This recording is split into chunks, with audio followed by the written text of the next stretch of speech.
Welcome to IAS Project. We are continuing with the videos on Indian economy for UPSC Civil Services exam.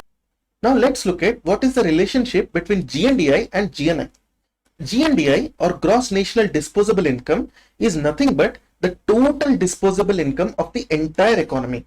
The keywords are total as well as entire economy. So we have seen that disposable income is nothing but savings plus consumption for a particular individual. If we talk about the entire economy level, it is called as GNDI, that is Gross National Disposable Income. GNDI includes total income available for final consumption as well as for gross saving. National Disposable Income is nothing but the sum of disposable incomes of all resident institutional units or sectors. We have seen that in SNA 2008, we have 5 institutional sectors. What are they? They are non-financial corporations, financial corporations, we have general government, we have non-profit institutions that are serving households, simply called as NPISHs, and we also have households. So, National Disposable Income is the sum of disposable incomes of all these 5 institutional sectors. Now let's try to identify a formula for Gross National Disposable Income. Gross National Disposable Income is nothing but gross national income plus net current transfers from rest of the world. Rest of the world also can be called as abroad. So, gross national disposable income is nothing but gross national income plus net current transfers from abroad. Let's see what the word net means in net current transfers.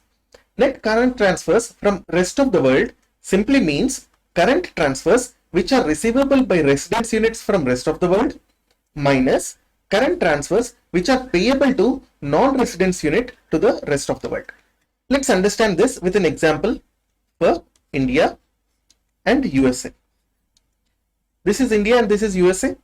We know that within India, both residents as well as non-residents are operating. Both residents and non-residents generate income.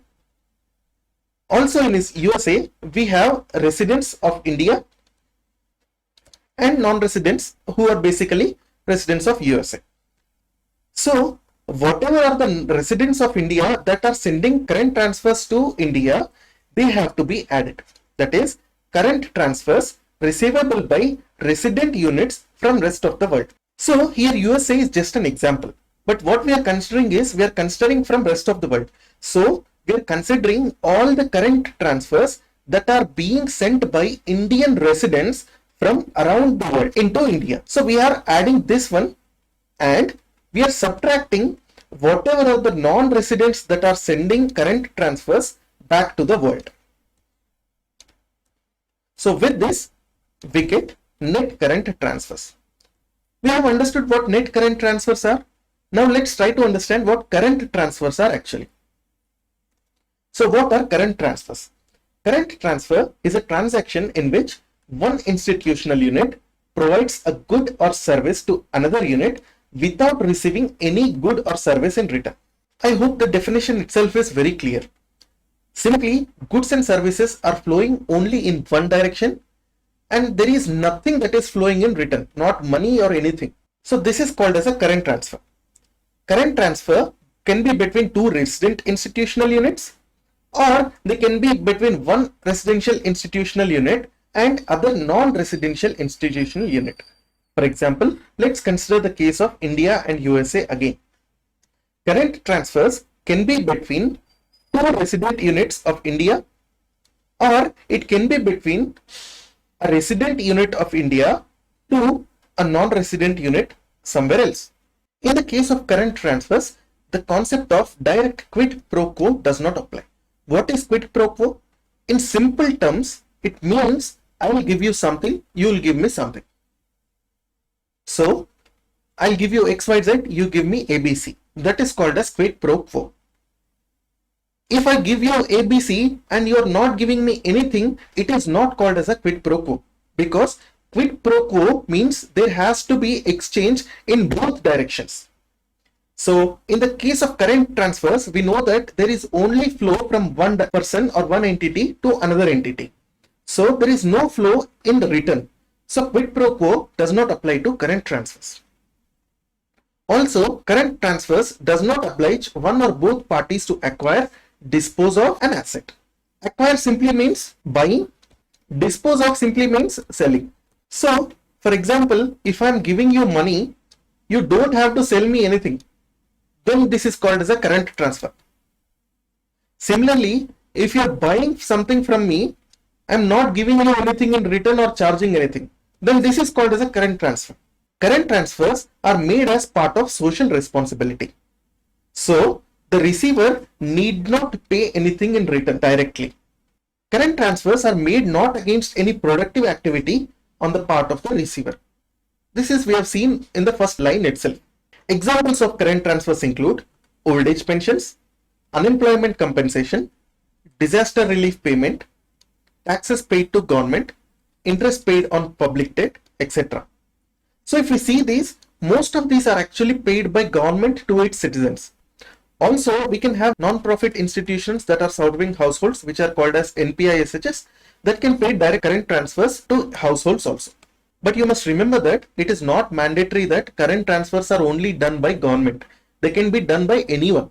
Let's look at the type of current transfers. There are three types of current transfers. That is, current taxes or income or wealth. This is a type of current transfer. Also, we have social contributions and social benefits. Let's see what is the difference between contributions and benefits shortly. And the third type is other current transfers, which simply means not these two. So anything that is not these two is put simply in the third category called other current transfers. Let's first look at the first type of current transfer, that is current taxes or income, wealth, etc. Taxes on income of households, simply called as income tax, is a kind of current transfer. Because if you are paying income tax to government, government is not giving you back anything in return. Yes, the government is providing you multiple facilities. For example, let's say it is providing you government education, government health care and all those. However, it is not giving you just because of income tax. Although there is a person who is not paying income tax, government is giving those services to him also. He can also get those, let's say, free education and free health care and all those. So, the income tax which you are paying towards government is not the reason why government is giving you benefits. So income tax is therefore a type of current transfer. Also, taxes on profits of corporations. This is simply called as corporate tax. Corporate tax is basically income tax that applies for corporations. Also, taxes on wealth. When income gets accumulated, it is called as wealth. In India, I think it was in 2015, government removed the provisions of wealth tax. Now, wealth tax does not apply, but there is a surcharge on income tax when you earn above certain limits. Also, there is long-term capital gains tax. So, all these are examples for wealth taxes. It differs from country to country. So, you just need to know what is the situation in India. We will cover about this more in our taxation chapter. So, the first type are taxes on income of households, taxes on profits of corporations, and taxes on wealth. The second type is social contributions and social benefits. Social contributions are those payments that are paid by employees or employers to social insurance schemes. For example, you are paying for Provident Fund, or let's say new pension scheme or national pension scheme, that is NPS. All these are called as social contributions. Contributions means employees or employers are giving to government. This is called as a contribution. If government is giving to employees or people, it is called as benefits. Also, here employees can be private employees or public, that is government employees.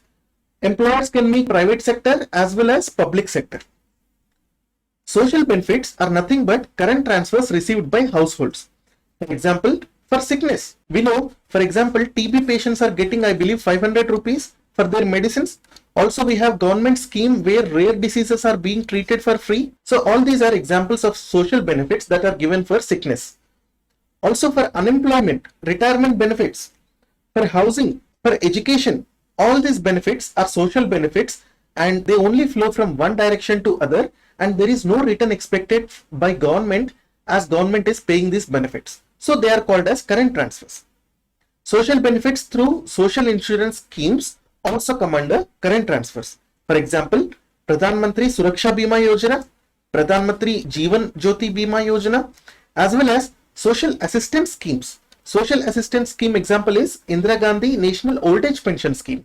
So the second type of current transfers are nothing but social contributions and social benefits. And social benefits are of two types. One is social insurance schemes, where you pay certain amount of premium to get the benefits. And we also have the second type of social benefits, that are social assistance. Let's look at the third type of current transfers. Third type of current transfers, as we have discussed, is called as other current transfers, and whatever is not included in the first and second type is called as third type, that is other current transfers. They include net premiums and claims that are paid under non-life insurance policies. As we have seen in the last slide, these two are life insurance policies. They come under the second type, but non-life insurance policies come under third type. Also, current transfers between different kinds of government units within the general government and between general government and foreign governments. For example, if we look, there are three types of governments in India: central government, state government, and local government. Basically, this is urban local bodies and gram panchayats. When we say general government, we mean all these three entities, and also entities like agencies of government which actually work under government, also agencies which are involved in social sector contributions, for example EPFO, that is Employee Provident Fund Organization, and all these, they all come under general government. Whatever transfers are happening within the general government, for example, center may transfer funds to states for which it is not expecting anything in return. There may be some central sector schemes. Similarly, states may have some kind of financial devolution to local governments, or center may also have financial devolution to local governments. So all these transfers which flow between the general government itself, they are also included as current transfers under the third category. Also, transfers between general government and foreign governments. For example, if government of India is paying, let's say, interest on loans to other foreign governments, so such kind of interest on loan is called as a current transfer. Also, current transfers to and from non-profit institutions that are serving households also are included in current transfers. Current transfers between resident and non-resident households, example foreign remittances, are also included in current transfers. For the purpose of examination, you don't need to know which current transfer belongs to which type of the three. However, you need to know the concept of current transfer. That is, it is a unidirectional flow of goods and services, and nothing is expected in return. There is no quid pro quo. It is generally used by government, but not always only government. For example, in point 3 and point 4, we have seen that current transfers between resident and non-resident households are also there, and current transfers are also there between to and from NPI SHS. These are the important points you need to know about current transfers. You don't need to know which current transfer belongs to which type. Current transfers may be from one residential unit to other residential unit, or from one residential unit to non-residential unit. For example, take case of India and USA once again. Current transfers can be between government to a household. An example of this would be disaster relief payments. Government is giving a payment to those affected by floods. So this is a current transfer from general government to households. Current transfers can be between households to households also, for which there is no return. Also, they can be between one residential unit and non-residential unit also. For example, there may be households here. Household simply means individuals, you know that, who are working in USA but are Indian residents. For example, software engineers, we know they are going to send back money to India to their families who are living in India. This is also a current transfer. Similarly, there may be people in Gulf, Indians who are working in Gulf. They may also be sending foreign remittances back to India to the families who are residing in India. This is also a current transfer. So, current transfers can be between one residential unit to another residential unit, or one residential unit to one non-residential unit. An example of this would be interest repayments. Interest repayment on loans to other countries. So basically, Indian government, which is residential unit of India, is paying interest on loans it has taken to non-residential units, that is governments of other countries. So this is also a current transfer. So if current transfer is between one residential unit to other residential unit, then it does not impact the disposable income on the economy, because in the case of India, as we have seen, whatever one person is losing, the other person is gaining. So at the entire Indian economy level, it is not going to change the disposable income of the country. However, if government of India is giving interest on the loans it has taken back to other countries, then it is a current transfer between the residential unit, which is nothing but the government of India, and non-residential unit, which is nothing but governments of foreign countries, or they may be institutions like World Bank or IMF. In this case, the national disposable income is going to decrease because current transfer is going out of India. If current transfer is from a non-residential unit to a residential unit, then it increases the national disposable income. For example, we know that India has given loans to our neighboring countries like Sri Lanka and Bangladesh. Now, if Bangladesh government is repaying the interest on such loan back to Indian government, this means that there is a current transfer coming from outside to India. Similarly, in the case of Bangladesh also, if Bangladesh is paying interest on loans it has taken back to India, then there is a current transfer flowing back into the India. So as the money is coming into India, the national disposable income of India is going to decrease. So there are three cases. The first case is within the country itself, that is between two residence units within the country, the disposable income is not going to change. The second case is where the current transfer is going from a residential unit to a non-residential unit. Then the disposable income is going to decrease. The third case is when there is a current transfer coming from a non-residential unit to a residential unit, then the disposable income of entire country is going to increase. So the net of current transfers, that is inflows minus outflows. So the net of current transfers received from and paid to non-resident units is called as net current transfer from abroad or rest of the world. So I hope this is clear. So in the first three cases, first case is not going to affect national disposable income. Whatever is 3 which is coming from outside to India, and whatever is 2 which is going from India to outside, if you do 3 minus 2, you are going to get net current transfer from abroad or from rest of the world. Let's follow up in the next video. Please like and share this video. Also subscribe to IAS Project. Thank you.